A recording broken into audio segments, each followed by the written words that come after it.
Imagine walking into a room full of talent, ambition, and dreams just as big as yours. Now imagine realizing that you're not just there to compete. You're there to become. I was standing at the edge of something massive, something that would either break me or make me.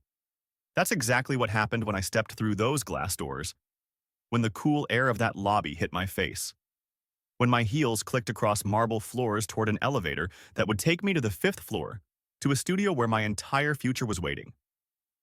I wasn't just Julian anymore. And here's the twist nobody saw coming, not even me.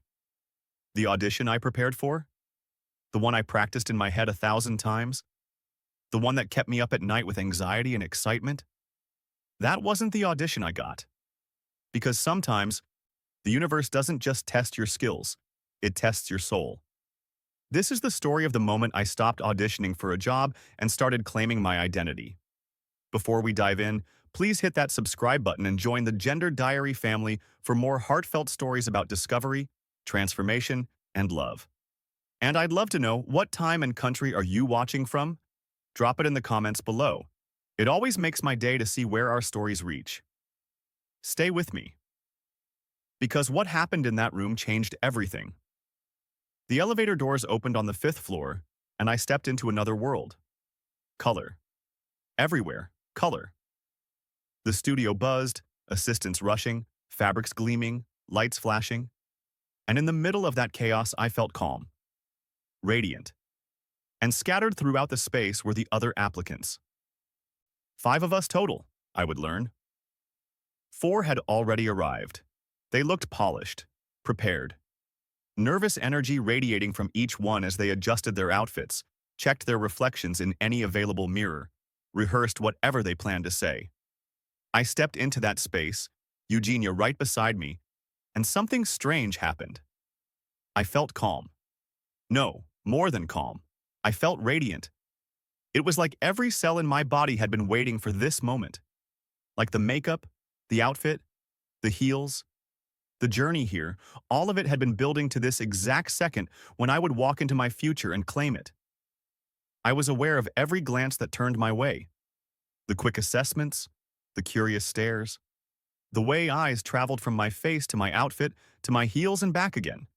But instead of shrinking, I stood taller. My feminine poise wasn't a costume I was wearing. It was who I was, and I was done apologizing for it. At the far end of the studio, 3 people sat behind a long table: the judges, the head stylist, the brand representative, the creative director. For a moment, everything stopped. Then, they saw me. An assistant approached with a clipboard, barely glancing at me. Name? Julian, I said, and my voice came out steady, clear. She checked her list. You're contestant number 5, last in line. She handed me a numbered tag to pin on my blouse. Number 5, last to go. And somewhere in my mind, a little voice whispered, saving the best for last. Maybe that's a sign. I pinned the number to my blouse and turned to find a place to wait. Eugenia squeezed my hand once, then moved to the side of the room where a few other supporters and friends had gathered to watch. I was on my own now, and I was ready. They called contestant number 1 almost immediately. A young woman, maybe 22, dressed in an impeccable pantsuit. She walked to the judging table with visible nerves and her portfolio. I couldn't hear everything, but I watched. 15 minutes later, she was done. She walked back through the waiting area, face flushed, impossible to read whether it went well or terribly. Then contestant number 2. Contestant number 3, all the way to contestant number 4. I watched them all, studied their body language, the way they spoke, how they presented their work. I absorbed everything like a sponge, learning, adjusting my own mental approach. I thought to myself this wasn't just a test of skill. It wasn't about who had the best portfolio or the most training or the most connections. This was a test of identity. Who could stand in front of those judges and say, this is who I am, this is my vision, this is what I bring to the world that nobody else can? And suddenly, I understood why I was here. Every time I glanced at Eugenia, she was watching me. Not the other contestants, not the judges. Me. Her eyes were full of pride, full of belief, full of love. And I realized I'd already won something far more valuable than this internship. I'd won myself. Whatever happened in the next 20 minutes, I was already more than I'd been when I woke up this morning. But God, I still wanted this. So badly it hurt. Contestant number 5, Julian. You're up. My heart kicked against my ribs. This was it. I stood, smoothed my skirt, adjusted my handbag, and walked toward that judging table. My heels clicked on the concrete floor, a rhythm, a drumbeat, a march toward destiny. And just when I thought I had control of the moment, the universe smiled and rewrote my script. The 3 judges looked up as I approached. The head stylist's eyes narrowed slightly, but not unkindly. The brand rep smiled, just barely. The creative director remained unreadable. I stopped in front of the table, standing tall, shoulders back. Julian, the head stylist said, her voice crisp. Welcome. We've reviewed your application. Your background in theater is unconventional for this field. Transformation is transformation, I said simply. Whether it's on a stage or in everyday life. I understand how clothes can change not just how you look, but who you become. The creative director leaned forward, interested. Show us your portfolio. I opened my bag and pulled out the folder I'd carefully assembled. Photographs of myself at home, styled in different looks.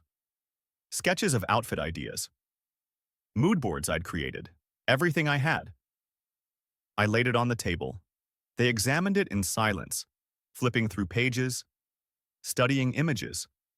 The brand rep nodded slowly. The head stylist made a note. The creative director's face remained neutral.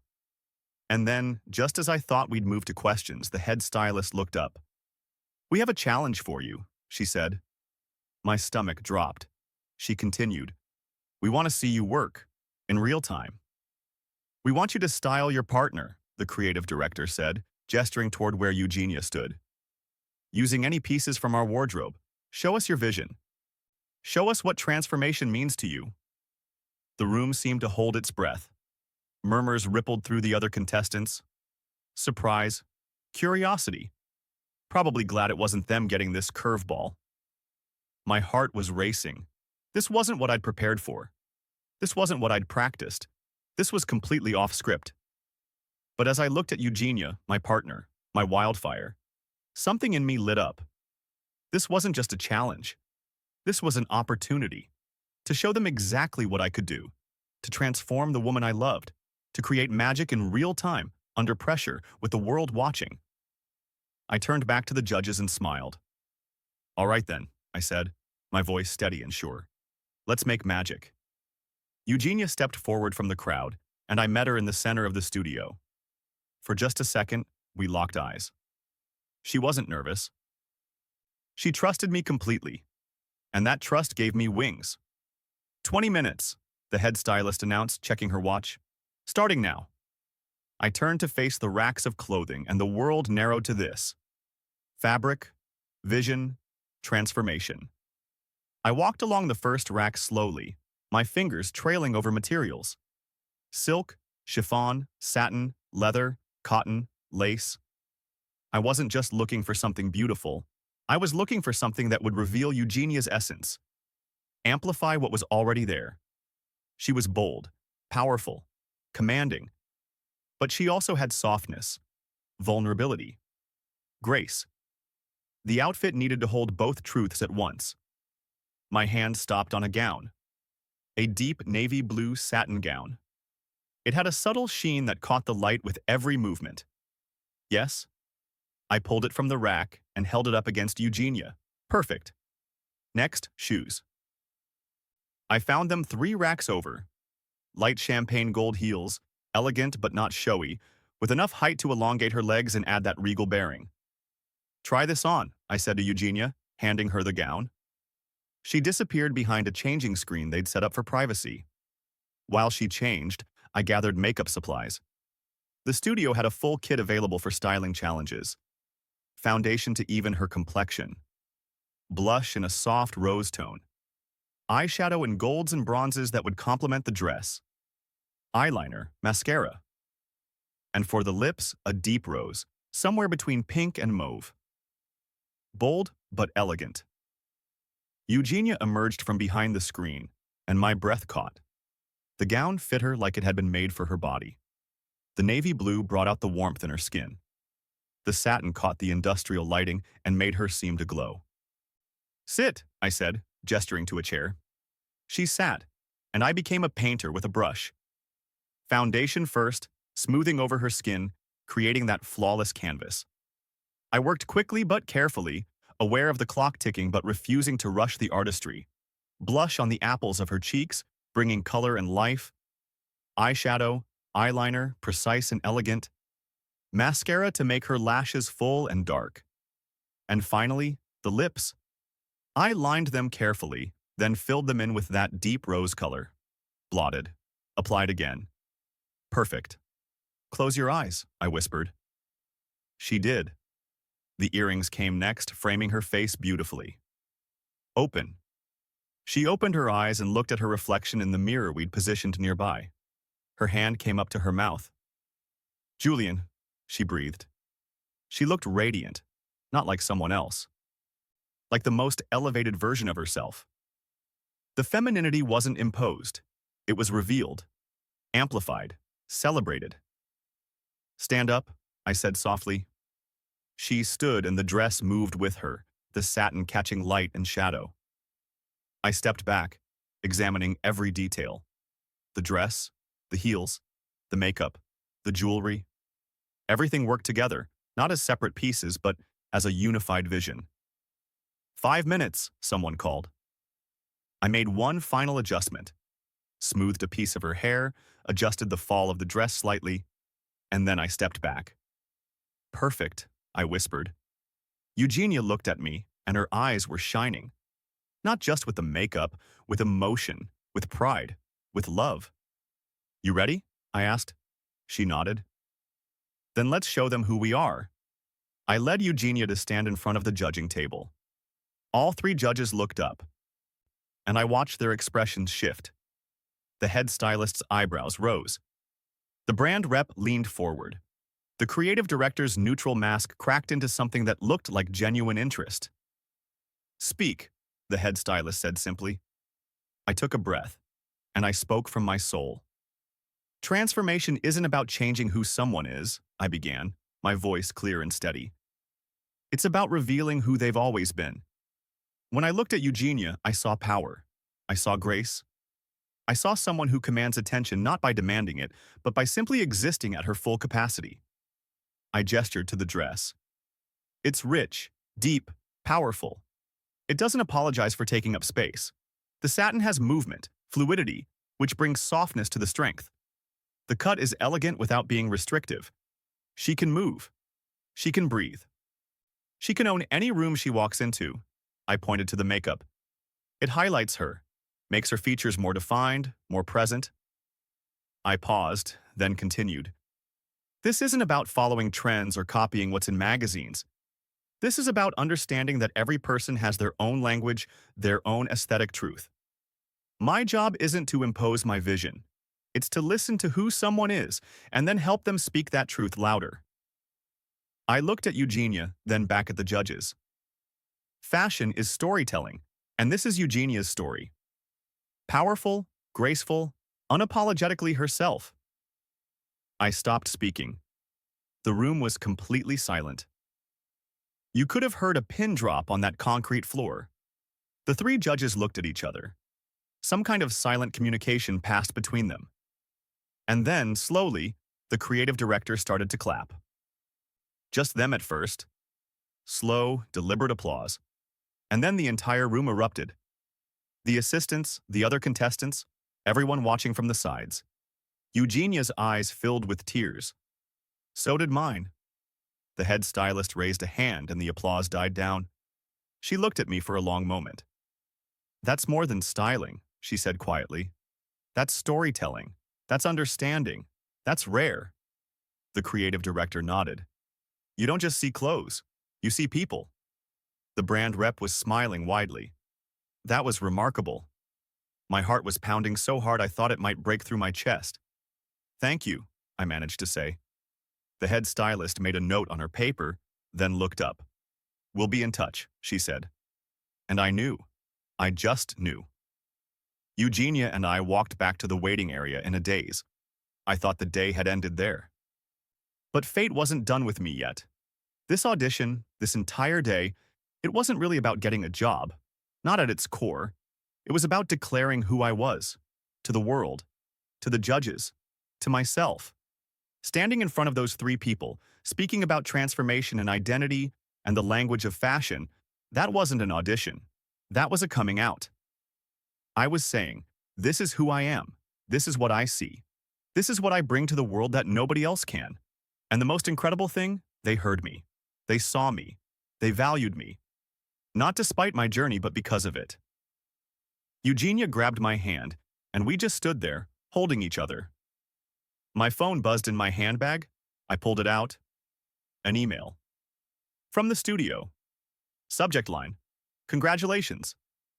I opened it, hardly daring to breathe. "Dear Julian, we are pleased to offer you the position of styling intern with our brand. Your vision, your understanding of transformation, and your unique perspective are exactly what we're looking for. Welcome to the team." I read it 3 times to make sure it was real. Then I showed Eugenia. She screamed. Actually screamed with joy. This perfect, beautiful, impossible moment. I'd done it. Not just gotten the job, I'd stepped fully into Queen Goddess. And there was no going back. That night, back in our tiny apartment, we celebrated. Music playing from Eugenia's phone. Champagne we couldn't really afford but bought anyway. Dancing in our living room, both of us still in our audition outfits and makeup. We laughed until our stomachs hurt.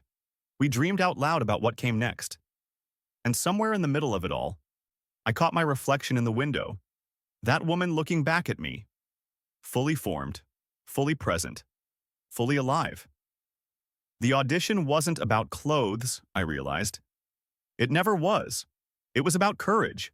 About finally stepping into the world as the woman I'd always been inside. About claiming my space, my voice, my vision. About transforming not just other people but myself. And this moment right here, dancing in my apartment with the woman I loved, celebrating a job that would launch my career, living in my truth without apology, this was the birth of Queen Goddess. I was no longer becoming. I had become. And the world would never be the same. Neither would I. Every transformation begins with one yes. One brave step. One moment when you decide that hiding is more painful than being seen. If this story inspired you, if you've ever had to audition not just for a job but for your own identity, please hit the subscribe button and join the Gender Diary family.